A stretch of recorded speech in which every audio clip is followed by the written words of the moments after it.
ಪ್ರಜ್ವಲ್ ವಿರುದ್ಧ ಮತ್ತೊಂದು ಕೇಸ್ ದಾಖಲು. ಬ್ಲೂ ಕಾರ್ನರ್ ನೋಟಿಸ್ ಬರೀ ಬೂಟಾಟಿಕೆಯ. ಪ್ರಜ್ವಲ್ ರಕ್ಷಣೆಗಾಗಿ ಸಿಬಿಐ ತನಿಖೆಗೆ ಒಪ್ಪಿಸಬೇಕಾ?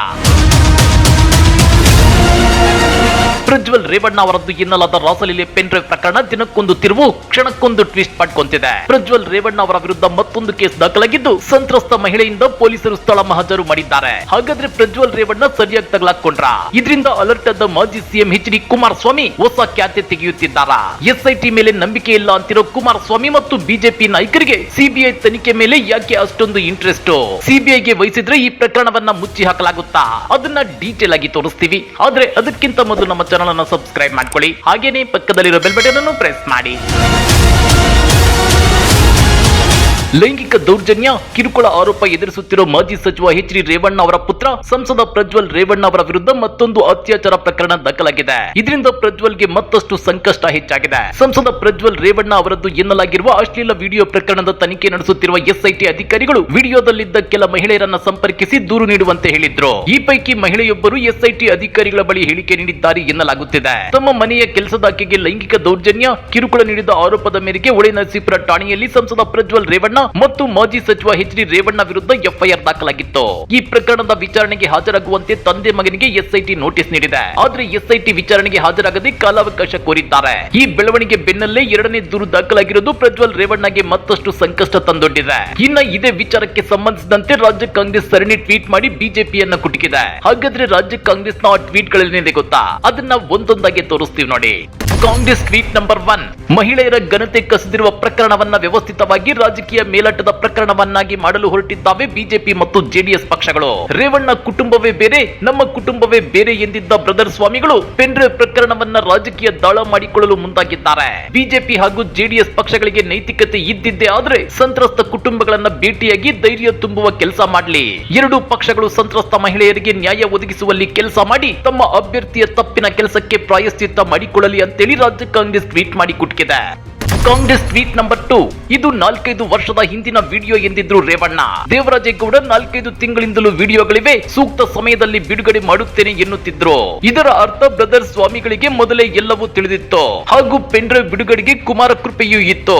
ಆದ್ರೀಗ ಪ್ರಜ್ವಲ್ ರೇವಣ್ಣನ ಮಂಚದ ಸಾಧನೆಗಳು ತಪ್ಪೇ ಅಲ್ಲ, ಅದನ್ನ ಜಗತ್ತಿಗೆ ತಿಳಿಸಿದ್ದೇ ತಪ್ಪು ಎನ್ನುತ್ತಿದ್ದಾರೆ. ಪ್ರಜ್ವಲ್ ಕೃತ್ಯಗಳನ್ನ ಈ ರೀತಿಯಲ್ಲಿ ಸಮರ್ಥಿಸಿಕೊಳ್ಳುವ ಬ್ರದರ್ ಸ್ವಾಮಿಗಳು ಯಾಕೆ ಸಂತ್ರಸ್ತೆಯರ ಪರವಾಗಿ ಒಂದೇ ಒಂದು ಮಾತನಾಡುತ್ತಿಲ್ಲ? ಸಂತ್ರಸ್ತೆಯರನ್ನ ಸಂತೈಸುವ ಹೊಣೆಗಾರಿಕೆ ಪ್ರದರ್ಶಿಸುವುದು ಯಾವಾಗ ಅಂತೇಳಿ ರಾಜ್ಯ ಕಾಂಗ್ರೆಸ್ ಪ್ರಶ್ನೆ ಮಾಡಿದೆ. ಕಾಂಗ್ರೆಸ್ ಟ್ವೀಟ್ ನಂಬರ್ 3, ಪ್ರಜ್ವಲ್ ವಿರುದ್ಧ ಬ್ಲೂ ಕಾರ್ನರ್ ನೋಟಿಸ್ ಹೊರಡಿಸಿ ಇಂಟರ್ಪೋಲ್ ಸಹಕಾರ ಕೋರಿತ್ತು ನಮ್ಮ ಸರ್ಕಾರ.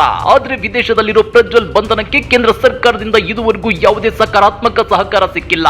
ವಿದೇಶಾಂಗ ಇಲಾಖೆ ಮೌನ ವಹಿಸಿ ಕುಳಿತಿದೆ. ಪ್ರಧಾನಿ ನರೇಂದ್ರ ಮೋದಿ ಅವರೇ ಪ್ರಜ್ವಲ್ ರಕ್ಷಣೆಗೆ ನಿಂತಿರೋದು ಇದರಿಂದ ಸ್ಪಷ್ಟವಾಗುತ್ತದೆ ಅಂತೇಳಿ ರಾಜ್ಯ ಕಾಂಗ್ರೆಸ್ ಟ್ವೀಟ್ ಮಾಡಿದೆ. ಕಾಂಗ್ರೆಸ್ ಟ್ವೀಟ್ ನಂಬರ್ 4, ಚುನಾವಣೆಯ ನಂತರ ಬ್ರದರ್ ಸ್ವಾಮಿಯವರನ್ನ ಬಿಜೆಪಿ ದೂರ ಮಾಡಿದಂತೆ ಕಾಣುತ್ತಿದೆ.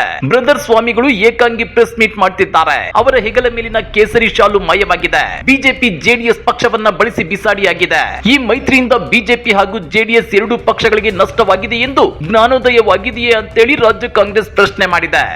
ಕಾಂಗ್ರೆಸ್ ಟ್ವೀಟ್ ನಂಬರ್ 5, ಬಿಜೆಪಿಯವರ ಮತ್ತೊಂದು ಅಸಹ್ಯದ ಪ್ರಕರಣ ಬೆಳಕಿಗೆ ಬಂದಿದೆ. ಪ್ರಜ್ವಲ್ ರೇವಣ್ಣನ ಪೆನ್ ಡ್ರೈವ್ ಪುರಾಣದ ವಾರಸುದಾರ ದೇವರಾಜೇಗೌಡ ಕೂಡ ಸಂತ್ರಸ್ತೆಯೊಬ್ಬರನ್ನ ವಿಡಿಯೋ ಕಾಲ್ ಮಾಡಿ ಬ್ಲಾಕ್ ಮೇಲ್ ಮಾಡಿದ್ದಾರಂತೆ. ಚಪಲ ಜನತಾ ಪಕ್ಷದವರಿಗೆ ಮಹಿಳೆಯರ ಬಗ್ಗೆ ಕನಿಷ್ಠ ಗೌರವ ಇಲ್ಲದಿರುವುದು ಮತ್ತೊಮ್ಮೆ ಸಾಬೀತಾಗಿದೆ. ಸಂತ್ರಸ್ತರನ್ನ ಸಂತೈಸುವ ಬದಲು ಬಳಸಿಕೊಳ್ಳಲು ಮುಂದಾಗಿರೋದು ರಾಜ್ಯ ಬಿಜೆಪಿ ಪಕ್ಷ ಅಸಹ್ಯದ ಪರಮಾವಧಿಗೆ ತಲುಪಿರೋದಕ್ಕೆ ನಿದರ್ಶನ ಅಂತೇಳಿ ರಾಜ್ಯ ಕಾಂಗ್ರೆಸ್ ಕಿಡಿಕಾರಿದೆ. ಅಷ್ಟೇ ಅಲ್ಲ, ಪ್ರಜ್ವಲ್ ಕರ್ಮಕಾಂಡಗಳ ಬಗ್ಗೆ ಮಾತನಾಡುತ್ತಿದ್ದ ಬಿಜೆಪಿಯ ದೇವರಾಜೇಗೌಡ ಕೂಡ ಮಹಿಳೆಯೊಬ್ಬರಿಗೆ ಲೈಂಗಿಕ ದೌರ್ಜನ್ಯ ಎಸಗಿರುವ ಬಗ್ಗೆ ದೂರು ದಾಖಲಾಗಿದೆ. ರಾಜ್ಯ ಬಿಜೆಪಿ ನಾಯಕರ ಕೈ ಬಾಯಿ ಚಾರಿತ್ರ್ಯ ಯಾವುದು ಶುದ್ಧವಿಲ್ಲದಿರುವುದಕ್ಕೆ ಮತ್ತೊಂದು ನಿದರ್ಶನವಿದು.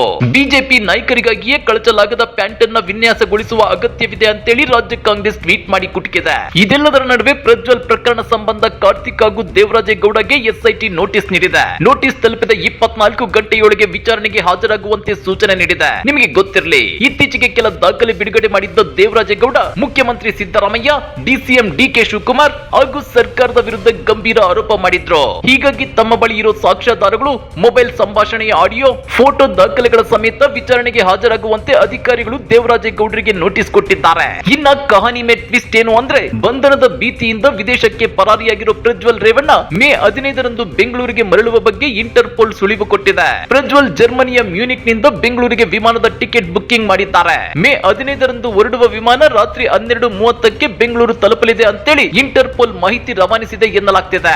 ಆದ್ರೆ ಈ ತಿಂಗಳ ಆರಂಭದಲ್ಲೂ ಇಂಥದ್ದೇ ಗುಲ್ಲೆದ್ದಿತ್ತು. ಆದ್ರೆ ಪ್ರಜ್ವಲ್ ರಾಜ್ಯಕ್ಕೆ ಆಗಮಿಸಿರ್ಲಿಲ್ಲ. ಅಷ್ಟೇ ಅಲ್ಲ, ದೇಶದಲ್ಲಿ ಲೋಕಸಭಾ ಚುನಾವಣೆ ಮುಗಿಯುವವರೆಗೂ ಪ್ರಜ್ವಲ್ ಬೆಂಗಳೂರಿಗೆ ವಾಪಸ್ ಆಗಲ್ಲ ಅನ್ನೋ ಮಾತುಗಳು ಹರಿದಾಡ್ತಾ ಇವೆ. ವಿಜಯ್ ಮಲ್ಯ, ಚೋಕ್ಸಿ, ಲಲಿತ್ ಮೋದಿ ಸೇರಿದಂತೆ ಹಲವರು ದೇಶದ ಬ್ಯಾಂಕುಗಳಿಗೆ ಸಾವಿರಾರು ಕೋಟಿ ಪಂಗನಾಮ ಹಾಕಿ ವಿದೇಶಗಳಲ್ಲಿ ಸೆಟ್ಲ್ ಆಗಿದ್ದಾರೆ. ಅವರಿಗೆ ರೆಡ್ ಕಾರ್ನರ್ ನೋಟಿಸ್ ಕೊಟ್ಟು ಮೋದಿ ಸರ್ಕಾರ ಇನ್ನೂ ಯಾಕೆ ಬಂಧಿಸಿಲ್ಲ?